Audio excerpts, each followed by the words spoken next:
81వ కీర్తనలో 8వ వచనం, నా ప్రజలారా ఆలకింపుడి, నేను మీకు సంగతి తెలియచేతును, అయ్యో ఇశ్రాయేలు.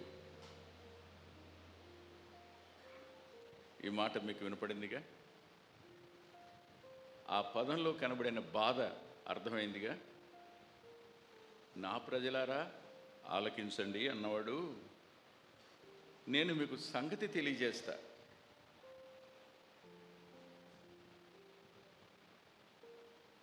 ఆయన మనసులో ఉన్న విషయాన్ని చెప్పడానికి ఆయన ఇష్టపడుతున్నాడు. అంటూ అయ్యో ఇశ్రాయేలు అన్నాడు.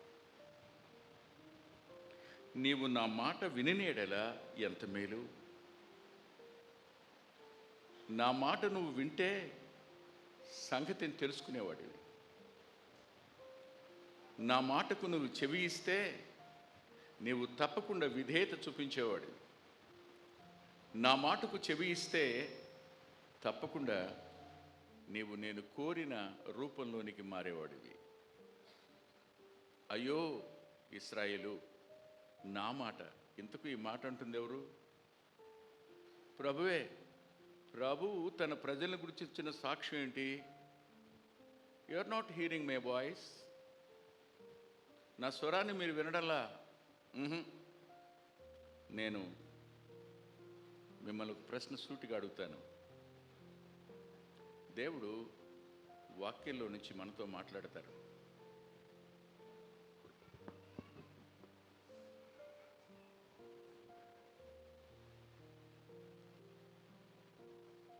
క్లియర్గా వినపడడం లేదా? వినపడుతోందా? వాక్యం ద్వారా ఆయన మాట్లాడతారు. నేటి మన దరిద్రత ఏమిటంటే, వాక్యం ద్వారా, వాక్యంలో నుంచి, మన అనుదిన ధ్యానంలో నుంచి దేవుడు మనతో మాట్లాడి ఎంతకాలం అయింది? ఒక మాట చెప్పండి.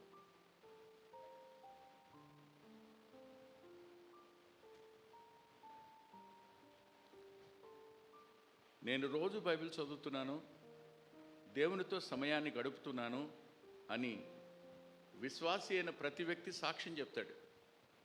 కానీ వాక్యంలో నుండి నేను దేవుని స్వరాన్ని విని ఎంతకాలం అయింది? ఇవాళ మాట్లాడారా? ఆయన నిన్నైనా మాట్లాడారా? వాక్యాన్ని ఎలా చదువుతున్నావు? చదవాలి కాబట్టి మనస్సాక్షి కాస్త నువ్వు చదవలేదు అంటుందేమో గనుక మనం మోనోటనస్గా తయారైపోయాం. యాంత్రికమైనటువంటి భక్తిలోనికి వెళ్ళాం. ప్రమాదం ఇక్కడ. అందుకే అంటున్నాడు, నా స్వరము మీరు వినినేడెలా అన్నాడు. ఇప్పుడు 95వ కీర్తన వద్దకు రండి. 95వ కీర్తన 7వ వచనంలో, రండి నమస్కారం చేసి సాగిలపడదాం, మనల్ని సృజించిన యెహోవా సన్నిధిని మోకరిద్దాము. నేడు మీరు ఆయనను అంగీకరించిన ఎడల ఎంత మేలు. ఆయన మాట వింటే ఎంత మేలు, నేడు ఆయనను అంగీకరిస్తే ఎంత మేలు. స్వరం విన్నవాడు ఆయనను అంగీకరించకుండా ఉండలేడు. ఆయన మాట్లాడిన మాట నీ అంతరంగానికి స్పందన కలుగు చేస్తే, నీ లోపాన్ని ఎత్తి చూపిస్తే ఖచ్చితంగా ఏడవకుండా ఉండలేవు నువ్వు. నీ లోపాన్ని సవరించుకోకుండా ఉండలేవు నువ్వు. పశ్చాత్తాపడి ఆయన పాదాల మీద పడి, నేను నీ చిత్తాన్ని తప్పక నెరవేరుస్తానయ్యా అని నిన్ను నీవు ఆయనకు అప్పగించుకోకుండా కూడా ఉండలేవు. ఇందాక తమ్ముడు మాట్లాడుతూ, అక్క నువ్వు ఉండు, నీతో మాట్లాడాలి అయిపోయింది అంటే, ఆమె ఏమంది? నాతో మాట్లాడాడయ్యా. ఏం జరిగింది? కఠినమైన గుండె కరిగింది. కఠినమైన మనసు ద్రవించింది. ద్రవించి దేవుని చిత్తానికి ఆశాంతం లోబడింది. ఏం కోరుతాడు ఆయన? ఆయన ఏం కోరుకుంటాడు? ఇంతకంటే నేను మిమ్మల్ని ఏం అడిగాను అంటాడు ఆయన. చిన్న ప్రార్థన చేసుకుని వాక్యంలోకి వెళదాం. ప్రేమ గల మా ప్రియ తండ్రి, పరిశుద్ధుడు అయిన మా గొప్ప దేవ, కొద్ది మాటలు క్లుప్తంగా చెప్పడానికి నీ దాసునికి మీ ఆత్మ నింపుదలను, మీ అనుమతిని దయచేయండి. ముందు మాట్లాడిన వర్తమానాన్ని ఏమాత్రం నేను పాడు చేయకుండా, ఆ భావాలకు విఘాతం కలిగించకుండా, నా వంతు నేను కొంత భావం చేర్చడానికి సాయపడమని మీ కృపకు వింటున్న మా ప్రియులను, మాట్లాడుతున్న నన్ను అప్పగించుకుంటూ యేసుక్రీస్తు ప్రభు వారి పేరిట ప్రార్థిస్తున్నాం తండ్రి, ఆమేన్. హెబ్రీ పత్రిక 3వ అధ్యాయం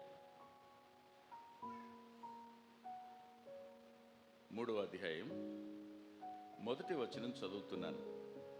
ఇందువలన పరలోక సంబంధమైన పిలుపులో పాలు పొందిన పరిశుద్ధ సహోదరులారా, మనము ఒప్పుకొనిన దానికి అపోస్తలుడును ప్రధాన యాజకుడునైన యేసు మీద లక్ష్యముంచుడే. భలే చక్కటి మాట. విశ్వాసి యొక్క గురి, విశ్వాసి ఎవరిని లక్ష్యం చేయాలి? విశ్వాసి యొక్క లక్ష్యం ఏమిటి? మొదటి మాటలో చెప్పినవాడు ఇంకా కొంచెం ముందుకు వెళ్ళిన తరువాత మనకు బాధ కలిగేటట్టు, దుఃఖం కలిగేటట్టు మరో మాటను కూడా చెప్పాడు. దయచేసి చూడండి 6వ వచనంలో, అయితే క్రీస్తు కుమారుడై ఉండి ఆయన ఇంటి మీద నమ్మకముగా ఉన్నాడు, ధైర్యమును నిరీక్షణ వలన ఉత్సాహమును తుదమట్టుకు స్థిరముగా చేపట్టినలా మనమే ఆయన ఇల్లు. మరియు పరిశుద్ధాత్మ ఇట్లు చెప్తున్నాడు. ఏం చెప్తున్నాడో తమ్ముడు చెప్పాడు. నేను మేము కొంచెం వెనక్కి తీసుకెళ్ళి ఎందుకు చెప్తున్నాడో చెప్తున్నానంతే. నువ్వెవరు? పరలోక సంబంధమైన పిలుపులో పాలిభాగస్తులు మనం. విశ్వాసి అయినవాడు ఎన్నడూ తనను తాను న్యూన్యపరుచుకోకర్లా. పరలోక సంబంధమైన పిలుపులో పాలు పంపులు నాకున్నాయి. అంతేకాదు, నేను పరిశుద్ధపరచబడిన సహోదరుని. నేను, నా తోటివారు ఆయన రక్తంలో పరిశుద్ధపరచబడిన వారే, ఆయన సత్యం చేత పరిశుద్ధపరచబడిన వారే, ఆయన ఆత్మచేత పరిశుద్ధపరచబడిన వారే. అంత మాత్రమే కాదు కానీ మనం ఒక ఆయన ఒప్పుకున్నాం, ఆయన మాట వింటామని ఒప్పుకున్నాం, ఆయన్ని వెంబడిస్తామని ఒప్పుకున్నాం, ఆయన కోసం జీవిస్తామని చెప్పాం. ఇక మీదట జీవించినది నేను కాదు. ఎవరు? నా యందు నివసించు. అవునా? ఇలా చెప్పిన మనం ఏ పరిస్థితుల్లోకి పెడతామట? క్రీస్తు కుమారుడై ఉండి నమ్మకంగా ఉన్నాడు. మరి మనమెవరు? ఆయన మనకు జ్యేష్ఠుడు, మనం ఆయన తరువాత వాళ్ళం. ఇవాళ లోకంలో ఆయన స్థానంలో మనం ఉన్నాం. తండ్రి లోకములోనికి నన్ను పంపినట్టు నేను మిమ్మును పంపుతున్నాను అన్నాడు. మనం ఆయన స్థానంలో ఉన్నాం. ఆయన స్థానంలో ఉన్న మనం నమ్మకత్వాన్ని కోల్పోతే చెప్పండి, క్షమిస్తారా? మీరు మీ భార్యలకు నమ్మకస్తులేనా? మీరు మీ భర్తలకు నమ్మకస్తులేనా? మీరు మీ అమ్మా నాన్నలకు నమ్మకస్తులేనా? మీరు స్థానిక సహవాసానికి నమ్మకస్తులేనా? చెప్పండి. నమ్మకస్తులం కాకపోవడం కారణం ఏంటో తెలుసా? ఏదో భ్రమ, పాపం వల్ల కలిగిన భ్రమ నీ హృదయాన్ని కఠినపరిచింది. అనుమానమేం లేదు. ఖచ్చితంగా కఠినపరుస్తుంది. ఓ రోజు ఓ ఊరు గుడివాడకు 13 కిలోమీటర్ల దూరం ఉంటుంది. వాక్యం చెప్పడానికి నేను వెళ్ళాను.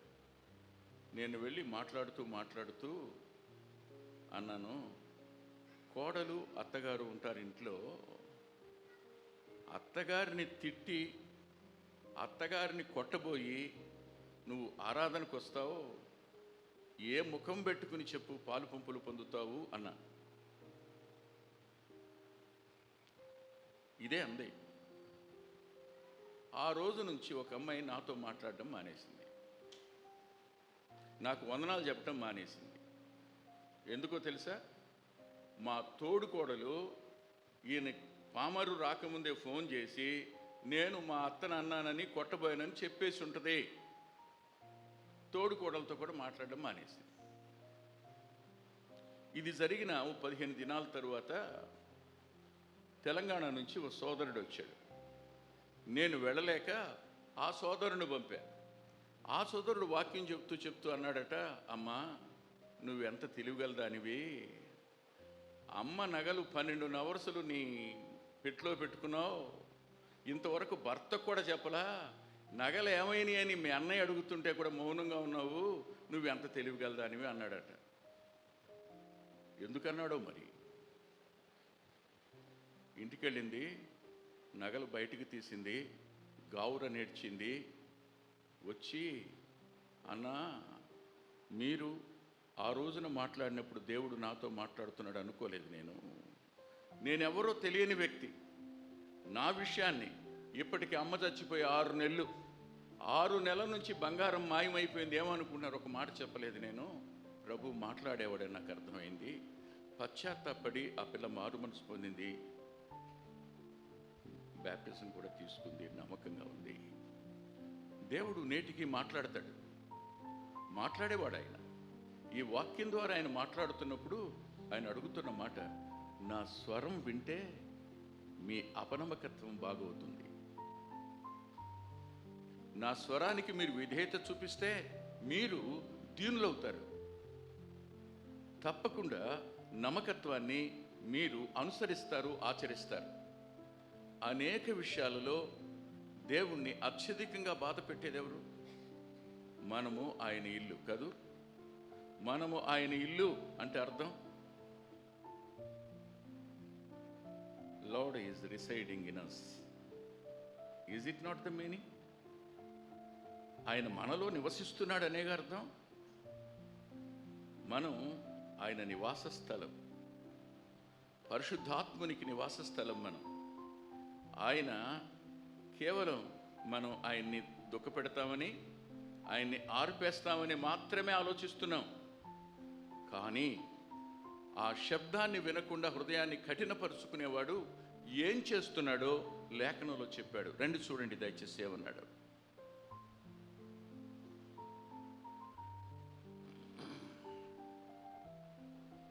8వ వచనం, నేడు మీరు ఆయన శబ్దము వినేడల అరణ్యములో శోధన దినమందు కోపము పుట్టించినప్పటి వలె. ఇప్పటికీ దేవునికి మనం కోపాన్ని రేపుతున్నామనే సత్యం ఆలోచించారా? మనకు తెలిసింది compassionate God, loving God, kind God, merciful God. ఇదే పరిచయం మనకి. మా దేవుడు కనికర సంపూర్ణుడండి, మా దేవుడు ప్రేమ గలవాడండి, మా దేవుడు ప్రేమ స్వరూపండి, మా దేవుడు క్షమించడానికి సిద్ధ మనసు కలిగిన వాడండి. అంతేనా? నీ మాట వింటాడు కదా అని, నువ్వు చెప్పినట్టు చేస్తాడు కదా అని నీ భర్త మీద నువ్వు పెత్తనం చేస్తున్నప్పుడు దేవుడు చూస్తూ ఊరుకుంటాడు? ఆయన కోపం రాదా? ఆయన దేవుడు కాడా? నేటి క్రైస్తవ్యం ప్రతి ఆరాధనలోనూ దేవుని కోపాన్ని రేపేవాళ్ళుగానే ఉన్నారు, కానీ ఆయన అంతరంగానికి సంతోషాన్ని కలుగు చేసేవాళ్ళంగా మనం లేవు. చెప్పండి, సంఘ పెద్దలకు మధ్యలో సమాధానం ఉందా? మాట్లాడండి. సేవకులకి మధ్యలో సమాధానం ఉందా? విశ్వాసులకు మధ్యలో సమాధానం ఉందా? ఇంటిలో అత్తకు కోడలకు సమాధానం ఉందా? శిరసత్వాన్ని అంగీకరిస్తున్నారా? ఏమి అంగీకరించరు. ప్రతి వ్యక్తి తనను తాను హెచ్చించుకునేవాడు, ఘనపరుచుకునేవాడుగా, అందరూ నా మాట వినాలి అనుకునేవాడుగానే ఉన్నాడు. ఇంకొక మాట కూడా చెప్పనా, క్షమిస్తారా? చాలామంది దేవుని స్థానంలోనికి వచ్చేసారు. సంఘ పెద్దలైనా, సువార్థికులైనా, సేవకులైనా, కాపరులైనా, పరిచారకులైనా దేవుని స్థానాల్లోకి వచ్చేశారు. ఇది ప్రమాదం.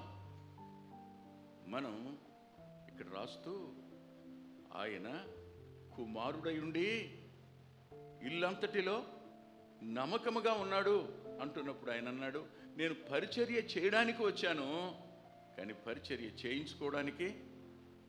కానీ మనమైతే మన లక్ష్యం ఏమిటి? పరిచర్య చేయడమా? పరిచర్య చేయించటమా?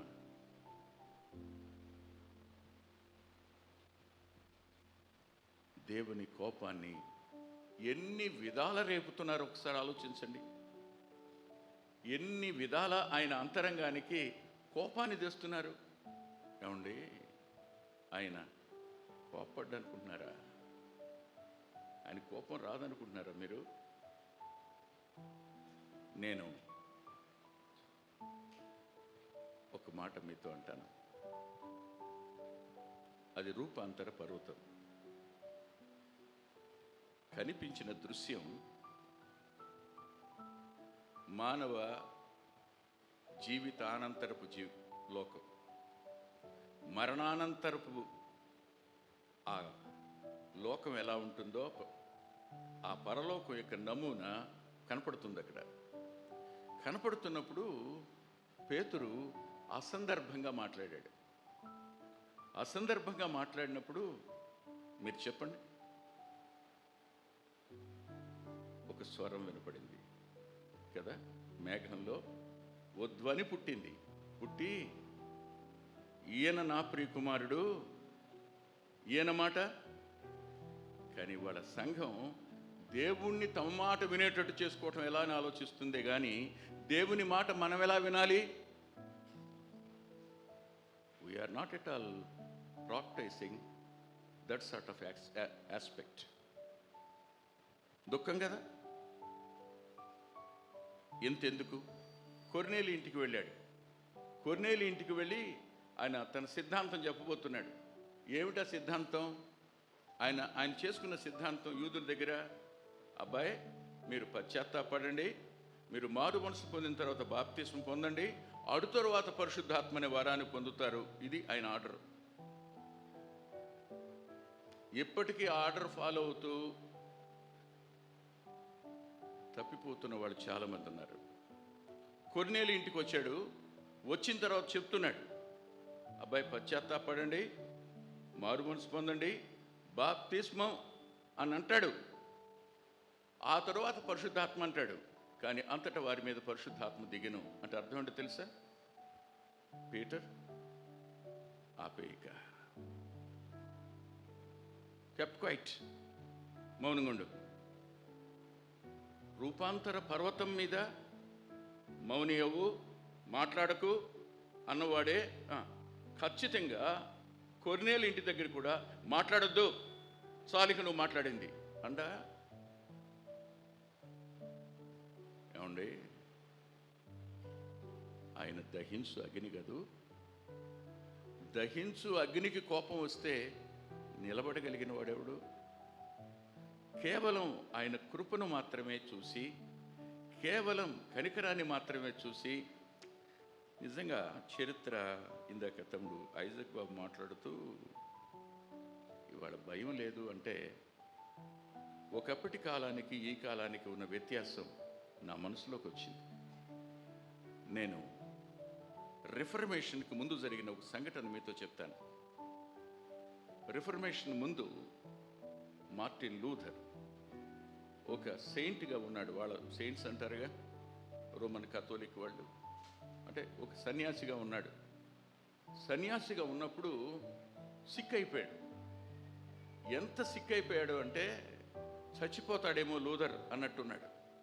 అతని వద్దకు చాలా పెద్ద అయిన మోర్ దాన్ 90 years అయిన ఆ మఠం దగ్గరికి వచ్చాడు, ఆ సన్యాసి మఠం దగ్గరికి వచ్చాడు.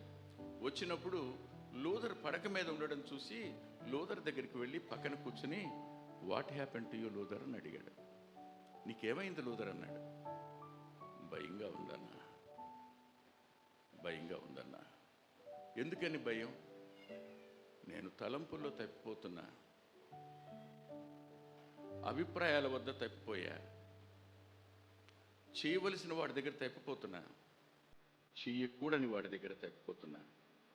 నేను వెళ్ళి రేపు ఆయన ముఖం ఎలా చూడాలి, ఆయన ముందు ఎలా చూడాలి? నాకు కాళ్ళు చేతులు వణుకుతున్నాయి, నాకు బెంగ వచ్చేసింది,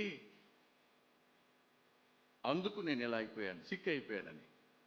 అప్పుడు ఆయన ప్రక్కనే కూర్చుని, లూథర్ మర్చిపోయావా?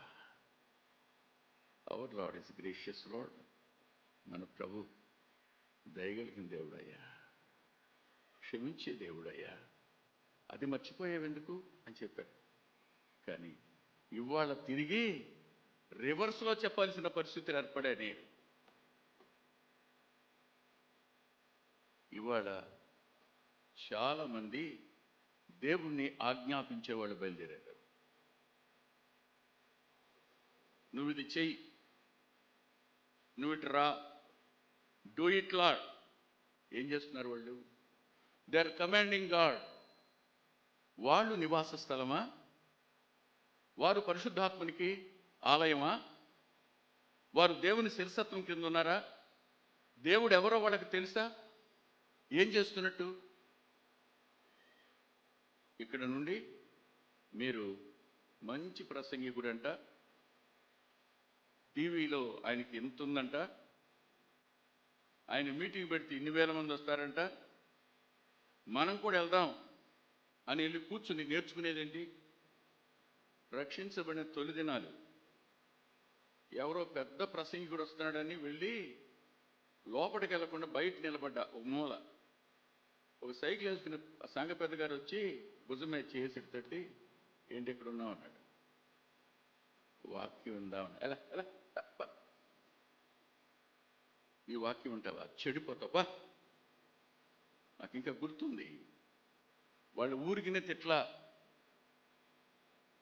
వాళ్ళ ఊరికినే గద్దించలా, ఎన్ని అనవసరమైనవి. అరే, ప్రభు యొక్క దైవత్వం మీదనే సందేహం తెచ్చేటువంటి బోధలు విస్తారంగా ఉన్న ఈ దినాల్లో ప్రభువుకు లోబడి బ్రతకవలసిన విశ్వాసిని, ప్రభు అంతరంగానికి సంతోషం కలిగించవలసిన విశ్వాసిని, ప్రభు చిత్తం నెరవేరుస్తూ ఆయన అంతరంగానికి ఆనందాన్ని కలుగు చేయవలసిన విశ్వాసి అంతరంగంలో నుండి దేవుని భయాన్ని తీసేసి తన ఇష్టానుసారంగా జీవించడం కోసం విశ్వాసిని ప్రేరేపిస్తున్న బోధలున్న ఈ సమయాన్న, ఈ రోజైనా నేడైనా మీరు ఆయన స్వరాన్ని వింటే ఆయన కోపం పుట్టిస్తారా? ఆయనకి అంతరంగానికి బాధ కలుగు చేస్తారా? వేదన కలిగిస్తారా? హెబ్రీ పత్రిక 3వ అధ్యాయంలో మరో మాట కూడా చెప్తాడు చూడండి. ఆయన 3వ అధ్యాయం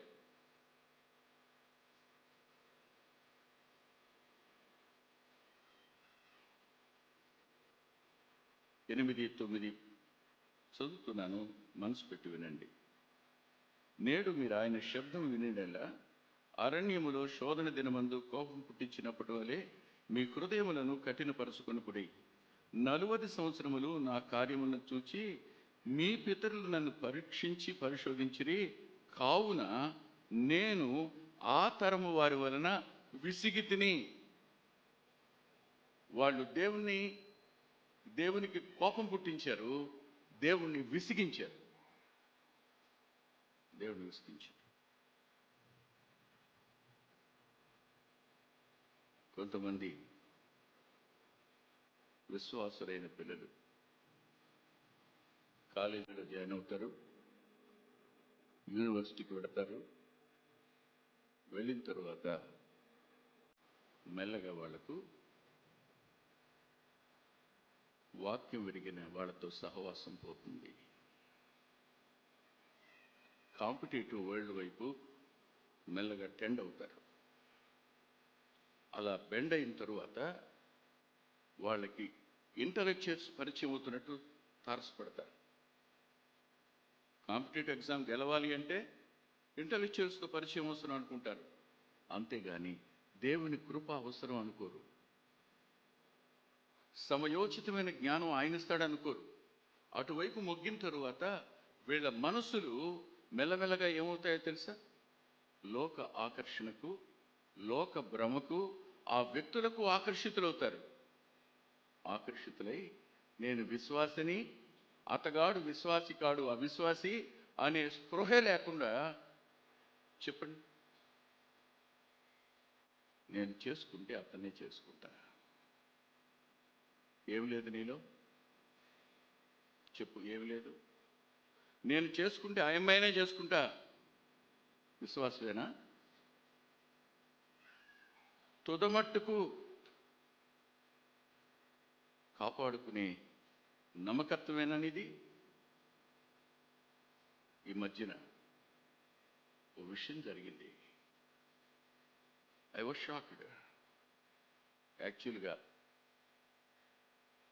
నేను ఈరోజు ఉండి ఈ రాత్రికి వెళ్ళిపోవాలి.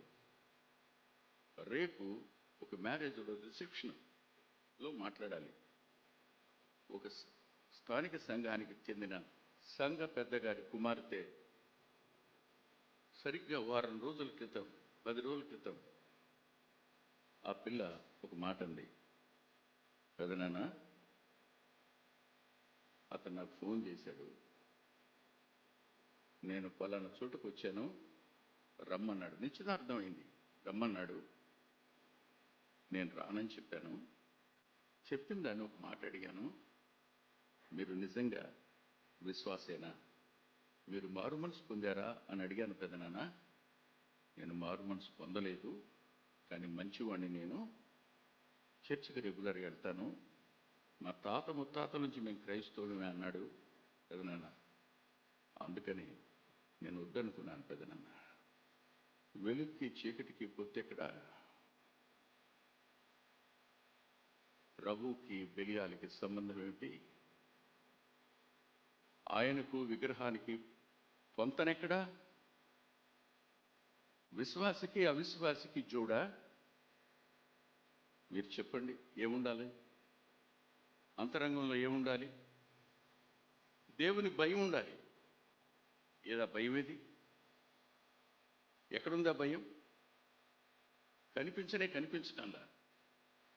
ఈ సందర్భాన్ని ఆధారం చేసుకుని తుదమట్టుకు మీరు ఆయన ఇంటిగా కొనసాగాలి అని అంటే మనలో ఏమేమి ఉండాలి? అసలు ఆయన ఎవరు? రండి, దయచేసి విడదాం. ఒకసారి ఈ మాటలు చెప్పి నేను ముగిస్తాను. 95వ కీర్తన.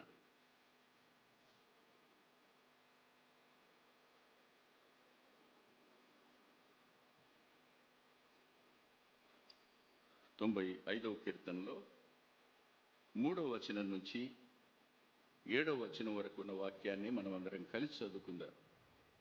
95వ కీర్తన 3వ వచనం నుండి 7వ వచనం వరకు.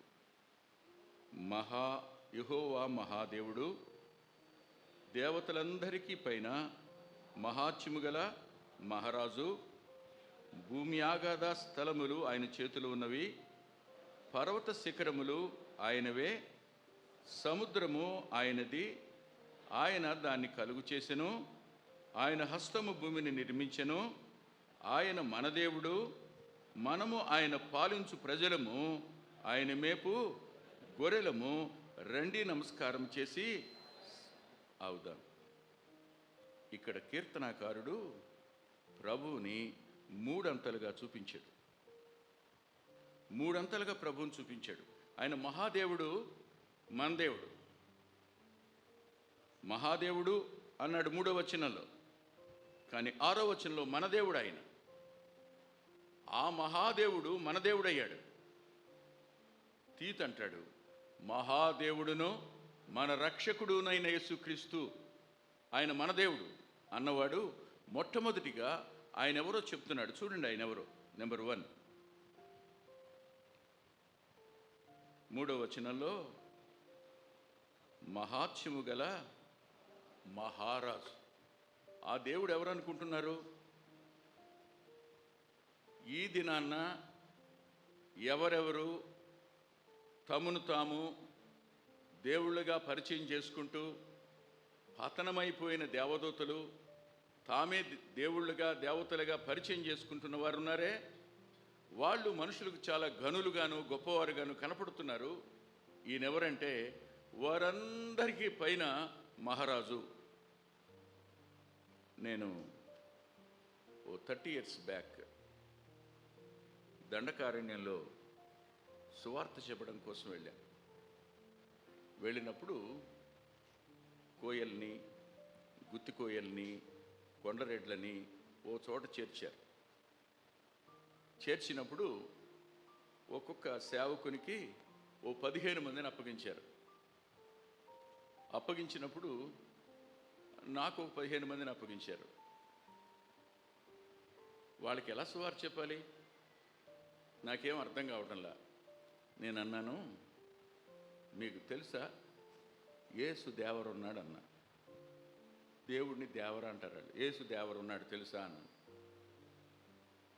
మాకెందుక ఇట్టాగే మాట, మాకెందుకురా, మాకు ఇప్పనపల్లిలో దేవరున్నాడా, బాయిబొక్కలో దేవుడున్నాడా, ఏడుగురాడిపల్లిలో దేవుడున్నాడా, వెంకటపురంలో దేవుడున్నాడా అన్నాడు. నాకు ఇప్పుడు ఏం చెప్పాలో అర్థం కాక, అయ్యా నువ్వే చెప్పు, నా వల్ల కావట్లేదు ఇక అనుకుని నేనన్నాను, రే ఈ దేవర్లందరి మీద దేవుడున్నాడు తెలుసురా నీకు, వాళ్ళందరూ ఆయన దగ్గర మోకరిస్తారు తెలుసా నీకు అన్నా. అలాగా అయితే చెప్పు అన్నారు. ఎవరైనా ఎవరనుకుంటున్నారు మన ప్రభు? ఏమండి, దేవదూతల చేత ఆరాధించబడేవాడు ఆయన, మహారాజు అండి ఆయన. కానీ ఆయన మహారాజు అయితే మనం ఆయనకి ఇవ్వవలసిన గౌరవం ఎంత? ఆయన మహారాజు అయితే మన అంతరంగంలో ఆయన స్థానం ఎంత? మనకు ఆయన చాలా చీప్ అయిపోయాడు కదా.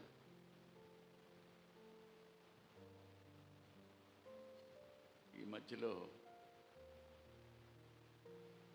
కొన్ని పాటలు వింటున్నాం. అబ్బా తండ్రి ఏమనుకుంటున్నారో అర్థం కావట్లా. ఆయన పిలిచే పిలుపు, దాన్ని కట్టిన రాగం, వాళ్ళు పిలిచేటువంటి ఆ ధ్వని ప్రమాదకరం. No reverence. ఆయన పిలుస్తున్నప్పుడు కొంచెమైన గౌరవభావం లేనటువంటి పద్ధతిలో నేటి మనం ఉన్నాం. అలాంటి వాటిని అడాప్ట్ చేసుకోకండి. ఆయన మహారాజు నెంబర్ 1. తర్వాత చూద్దాం. నెంబర్ 2 చూడండి. కేవలం ఆయన దేవతలందరికీ పైన మహారాజు మాత్రమే కాదట. 2, 5వ వచనంలో ఆయన హస్తము భూమిని నిర్మించెను అన్నాడు. భూమి ఆగాధములు ఆయన చేతిలో ఉన్నాయి, పర్వత శిఖరాలు ఆయనవే, సముద్రం ఆయనది, ఆయన దాన్ని కలుగు చేసెను, నిర్మించెను. 5వ వచనంలో ఎవరైనా సృష్టికర్త. మహారాజు మాత్రమే కాదు మన దేవుడు, హీఈస్ అవర్ క్రియేటర్. సృష్టికర్త. సృష్టికర్త దగ్గర సృష్టం ఎలా ఉండాలి? సృష్టించిన దేవునితో చెప్పండి, మట్టి మనిషి ఎలా ఉండాలి? ఏమండి, నేను ఒక మాట అంటాను. కుండ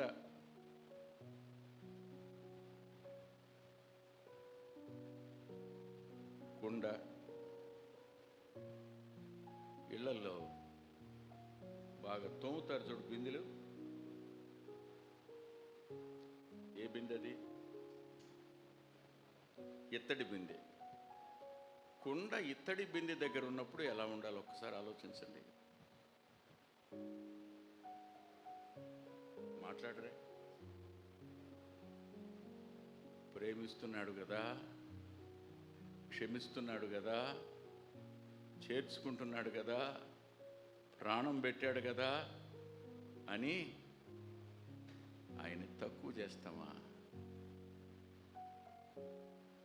సృష్టికర్తకు ఇవ్వవలసిన స్థానాన్ని మనం ఈ రోజుల్లో ఇస్తున్నామా? నిజం చెప్పండి. లేదు, లేనే లేదు. ద మాన్సూన్ డేబరిక్ అనే పుస్తకాన్ని తెలుగులో చేయడానికి అది నా 25 years డ్రీమ్. అది తెలుగులో చేసినప్పుడు అది ఆర్ఆర్ రాజమణి బ్రదర్ యొక్క లైఫ్. అది ఆయన చనిపోయిన తరువాత ఆయన సమాధి మీద రాసిన మాట ఏమిటో తెలుసా? ప్రభు మాట విని గడగడ వణుకువాడు ఇక్కడ పాతి పెట్టబడ్డాడు అని. ప్రభు స్వరం విని గడగడ వణికేవాడు ఇక్కడ పాతి పెట్టబడ్డాడు. ప్రభు ధ్వని విని గడగడ వణికేవాడు ఇక్కడ పాతి పెట్టబడ్డాడు. ప్రభువుని లెక్క చేయని వాడు ఇక్కడ పాతి పెట్టబడ్డాడు కాదు. ప్రభువుని శాసించేవాడు, ఆజ్ఞాపించేవాడు పాతి పెట్టబడ్డాడు కాదు. మన పాటల్లో రెవరెన్స్ లేదు, మన ప్రార్థనలో రెవరెన్స్ లేదు, మన ఆరాధనలో రెవరెన్స్ లేదు, దేవుని గురించి మాట్లాడే సంభాషణలో కూడా నో రెవరెన్స్ ఎట్ ఆల్. ఆ గౌరవం లేదు. మీరు చెప్పండి, అవునని కాదా?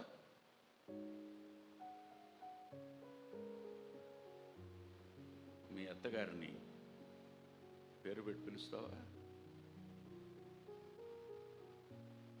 భర్తల్ని యారా ఓరే అని పిలిచేవాళ్ళు కనపడుతున్నారులేండి ఈ రోజుల్లో. మనం ఏం చేస్తాం? అది అన్యోన్యమైన సహవాసం అంట. అన్యోన్యమైన భార్యాభర్తలంటే మనకు తెలియదు. మరి ఈయన యారా అంటాడు, ఆమె యారా అంటది. ఇద్దరు ఫోన్లో మాట్లాడుకుంటుంటే మగోళ్ళు ఆడవాళ్ళు అర్థం కాదు.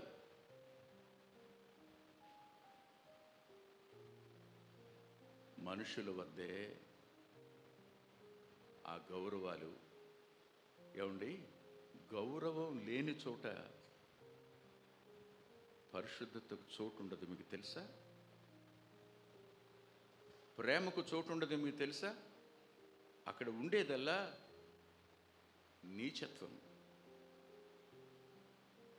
మాట నీచ సంబోధనం అయినప్పుడు అది గొప్ప ప్రేమ అనుకునేవాడు గుడ్డివాడు. ఒకటి, ఆయన మహారాజు. రెండు, ఆయన సృష్టికర్త. మూడవది చూడండి, 95వ కీర్తనలోని 6వ వచనం. ఆయన మన దేవుడు, మనము ఆయన పాలించు ప్రజలము, ఆయన మేపు గొర్రెలము, ఆయన మన కాపరి.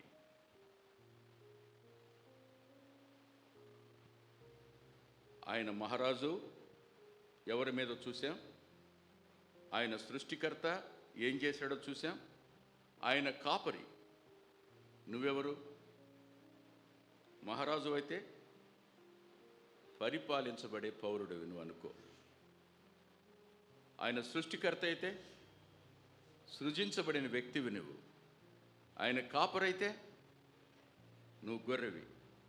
చెప్పండి, ఇప్పుడు ఈ మూడింటికి అవసరమైంది ఏది? ఏం కావాలి? రాజు ఎడల ఏముండాలి? సృష్టికర్త ఎడల ఏముండాలి? కాపరి ఎడల ఏముండాలి? ఉందా? ఉందా?